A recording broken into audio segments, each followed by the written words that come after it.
SKT Gold and Diamonds స్వర్ణ వైభవం. Polki gold jewellery పై no wastage, no making charges. Diamonds కేవలం 45,999 రూపాయలు మాత్రమే. Welcome to I dream. నేను మీ సురేఖ. కంటి మసక సమస్యతో చాలా మంది బాధపడుతూ ఉన్నారు. అయితే ఇది తగ్గాలి అంటే ఇంట్లోనే ఎలాంటి రెమెడీస్ పాటించాలి ఇవాళ తెలుసుకుందాం. ఈరోజు మనతో పాటు ఉన్నారు ప్రముఖ నాన్ సర్జికల్ ఆయుర్వేదిక్ డాక్టర్, సురక్ష ayurvedic clinic founder doctor Purna Rajeshwari గారు. వారితో మాట్లాడదాం. నమస్కారం అండి. నమస్తే అమ్మా. ఎలా ఉన్నారు? బాగున్నామ్మా, థ్యాంక్ యూ. అమ్మ, జనరలీ ఏంటి అంటే ఇప్పుడు కంటి మసక బారిపోయింది, బారిపోతుంది, మసకగా కనిపిస్తుంది అంటున్నారు. ఆపరేషన్స్ వరకు వెళ్తూ ఉన్నారు. అయితే ఈ సమస్య బారిన పడకుండా ఉండాలి అంటే ఎలాంటి జాగ్రత్తలు తీసుకోవాలంటారమ్మా ఒక ఆయుర్వేదిక్ డాక్టర్గా మీరు? అంటే కంటి గురించి సర్వేంద్రియాణం నయనం ప్రధానం అంటాం కదమ్మా. అంటే మనకి ఇంద్రియాలు పంచ జ్ఞానేంద్రియాలు, పంచ కర్మేంద్రియాలు అని చెప్పేసి 10 రకాల ఇంద్రియాలు ఉంటాయి అన్నమాట. సో ఇంద్రియాలు అంటే వాటి ద్వారా మనకి రిసెప్టర్స్, మనకి బాడీకి కావాల్సిన సెన్సేషన్ రిపర్. ఐస్ ఉన్నాయనుకోండి, చూపు చూడడం వల్ల మనకి చాలా నాలెడ్జ్ వస్తుంది, చెవులు వినడం వల్ల చాలా నాలెడ్జ్ వస్తుంది. మాస్టర్ చెప్పే పాఠాలన్నీ చెవుల్లో నుంచి కదా ఉంటాం. అలాగే నాలుగు ద్వారా టేస్ట్ తెలుస్తుంది, చర్మం ద్వారా స్పర్శ, ఇలా అన్ని జ్ఞానేంద్రియాలు కర్మేంద్రియాల వల్ల మనకి రిసెప్టర్స్ అన్నమాట. బాడీలో మనకి నాలెడ్జ్ని క్రియేట్ చేసేవి అవి. సో వాటిల్లో సర్వేంద్రియాణం నయనం ప్రధానం అంటాం. అంటే ఈ 10 రకాల ఇంద్రియాల్లో కళ్ళు చాలా ముఖ్యమైన. కళ్ళు ఒక్క చూపు చూస్తే మొత్తం నాలెడ్జ్ వచ్చేస్తుంది కదా. ఒక్కసారి కళ్ళు మూసుకుంటే అసలు ఏం కనపడదు, దేవుడు తప్పించి ఆ దైవత్వం శక్తి తప్పించి ఇంకా వేరే ఏం కనపడదు మనకి.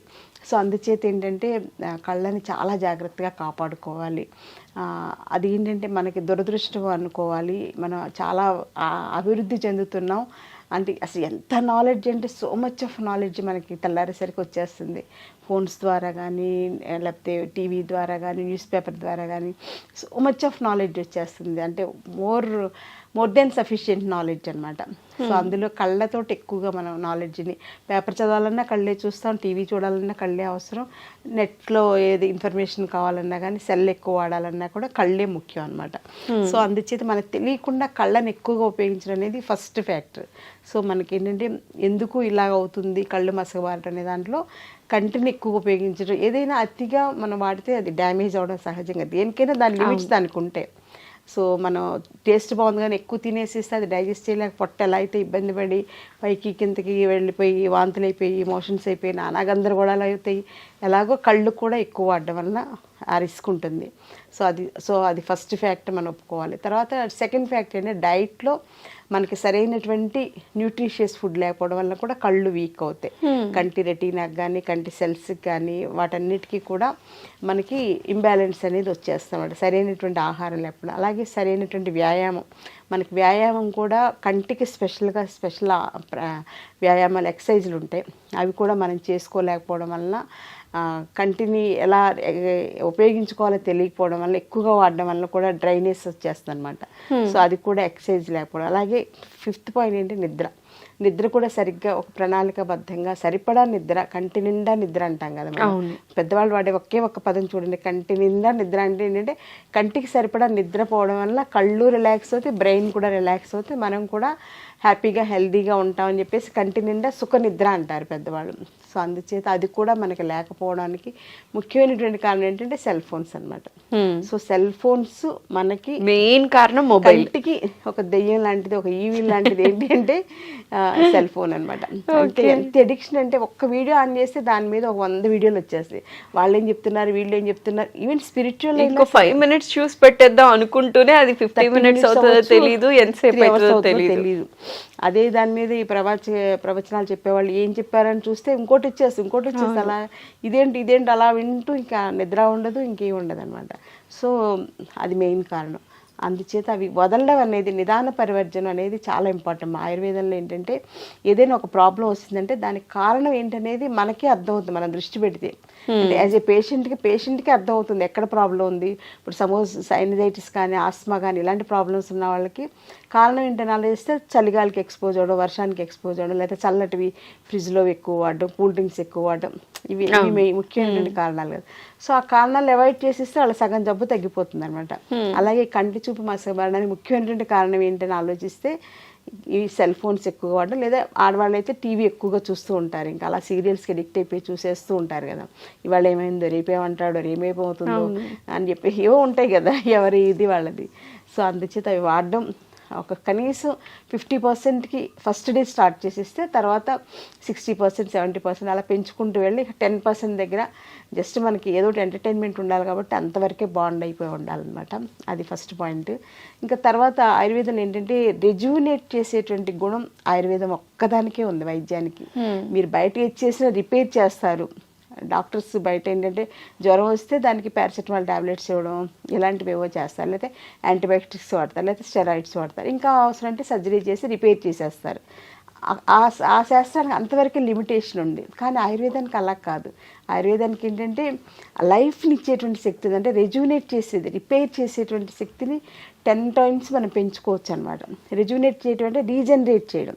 కంటి సెల్స్ ఇప్పుడు మనకి ఇవి రెటీనా సంబంధించిన సెల్స్ అని చెప్పేసి, లేకపోతే లెన్స్లో డ్యామేజ్లని, ఇవన్నీ కూడా మళ్ళీ మన సెల్స్ని రెజ్యూనేట్ చేసే శక్తి ఆయుర్వేదంలో ఉండేటువంటి మెడిసిన్స్ కానీ ఆయుర్వేద పంచకర్మ ట్రీట్మెంట్స్ కానీ ఆ శక్తి ఉంది. కాబట్టి మా దగ్గర ఇప్పుడు మయోపియా, కంటి చూపు మసబాలంతో వస్తుంటారు కదా, లాంగ్ సైట్, షార్ట్ సైట్ అని, వాటిని కూడా మేము ఆయుర్వేదిక్ పంచకర్మ ట్రీట్మెంట్స్ తోటి అక్షి తర్పణం అని, ఆస్ట్యోతనం అని, నస్యకర్మ ఇలా రకరకాల ప్యాకేజెస్ ఉంటాయి. వాళ్ళకి వాళ్ళ స్టేజ్ని బట్టి ప్యాకేజ్ తోటి సెట్ చేస్తే పిల్లలకి చిన్నప్పుడు ఇంత సోడా బుద్ధి అద్దాలతో తిరుగుతూ ఉంటారు కదా 6th class 7th class, వాళ్ళకు కూడా మనం అద్దాలు మాన్పించేయచ్చు అనమాట. కండిషన్స్ అప్లై ఏంటంటే వాళ్ళు సెల్ ఫోన్స్ వాడకూడదు. పుస్తకాలు చదువుకోవచ్చు, స్కూల్లో బుక్స్ చదువుకోవచ్చు, కానీ సెల్ ఫోన్స్ వాడడం, టీవీ 100%. అప్పట్లో పాత రోజులన్నీ టీవీ చూడొద్దని చెప్పేవాడు. ఇప్పుడు ఏంటంటే కంపల్సరీగా సెల్ ఫోన్ వాళ్ళకి లేకుండా చేసి మనం ayurvedic line of treatments plan చేస్తే మయోపియా లాంటి ప్రాబ్లమ్స్ తగ్గించవచ్చు. అలాగే పెద్దవాళ్ళకి వచ్చేటువంటి మ్యాక్సిలరీ డీజనరేషన్ అని చెప్పేసి, ఇంకా డయాబెటిక్ రెటినోపతి అని చెప్పేసి, తర్వాత ఐస్ కూడా స్పెషల్గా ఆటోఇమ్యూన్ డిజార్డర్స్ వస్తున్నాయి, రెటినైటిస్ పిగ్మెంటోజా అని చెప్పేసి, ఇలాంటివి కూడా మనం ఆయుర్వేదిక్ లైన్స్లో రెజ్యూనేట్ చేసేలాగా, మళ్ళీ రీజనరేట్ చేసేలాగా సెల్స్ని, బాడీని కూడా, అంటే కంటి సెల్స్తో పాటుగా బాడీని కూడా రీజనరేట్ చేయాలి మనం. కంటిలో ఒకటే బాగు చేస్తే సరిపోదు అనమాట. కొన్ని కేసులకి శరీరంలో ఉండేటువంటి మిగిలినటువంటి సిస్టమ్స్ డీజనరేషన్ కూడా రీజనరేషన్ చేసేలాగా ఆయుర్వేదిక్ లైన్స్ బ్రహ్మాండంగా చేసుకోవచ్చు. సో అంటే ఆయుర్వేదం అనేది ఏదో చిట్కా వైద్యమో లేకపోతే ఏదో చిన్న మందులు వాడేస్తే సరిపోతుంది అనేది ప్రివెంటివ్ కేర్లోకి వస్తుంది. గృహ వైద్యంగా ప్రివెంటివ్ కేర్గా మనం అలా చేసుకోవచ్చు.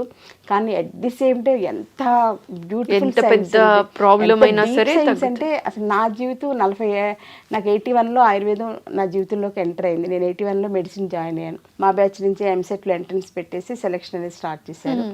ఆ రోజు నుంచి ఇప్పుడు 2024 అంటే మోర్ దెన్ నియర్లీ 45 years అయిపోయింది. ఇంకా నాకు ఆయుర్వేదం నేర్చుకోవాలి, ఇంకా దాని మీద రీసెర్చ్ చేయాలి, ఇంకా పేషెంట్స్కి ఏదో చేసేసేయాలి, ఆయుర్వేదం వల్ల మంచి రిజల్ట్ ఇవ్వాలి, బెస్ట్ రిజల్ట్ ఇవ్వాలి, అన్నీ తగ్గించేసేయాలి, అంటే అనారోగ్య సమస్యలతో ఎక్కువ మంది బాధపడకూడదు చేసేయాలంటే ఇంక్లూడింగ్ క్యాన్సర్.